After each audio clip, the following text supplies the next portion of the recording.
Ayo, what's up mga par? Meron tayong 4 days vacation ngayon. Kasi holiday. Kaya nandito naman tayo sa bahay, bakasyon ni boss. So, ito yung routine natin. No? Bukas umaga, pagising natin ng alas 6. So, exercise dito. Every morning yan. So, duty time namin gabi. So, antayin natin siya pagdating ngayon, galing sa bahay. At tayo naman sasalo sa kanya. May naka-duty isang PT doon. Pagdating niya rito, tayo naman ang duty.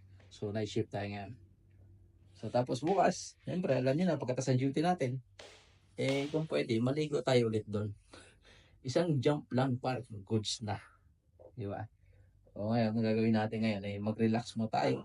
Mahiga-higa mo tayo sa kama natin. Pagkatapos pagising, kumain para may lakas tayo mamayang gabi, jumuti. Para may lakas din tayong matulog. At sa lahat ng mga nag-holiday ngayon, kanyari, walang pasok, walang amo. Oh, enjoy mga par.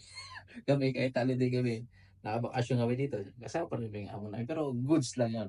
Kasi lahat naman nun may kapalit. Kumbaga, lahat naman yan, basta all goods naman. Lahat naman, kung sa sweldo, wala problema. Kaya wala kang dapat isipin kung ano pa.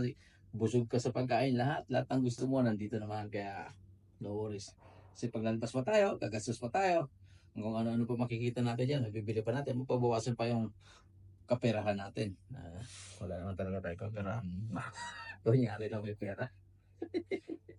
So, sa lahat po ng mga kapar natin dyan, happy holiday po. Long weekend, long holiday. Ingat tayo sa labas, enjoy lang. Sa mga ano dyan, mga pumapasok sa mga ano dyan, ano dyan na yan. Ingat-ingat lang kayo. Huwag ubus biyaya, magtira din kayo para sa pamilya natin. Alright? At alam niyo yung kasunod dyan. Peace.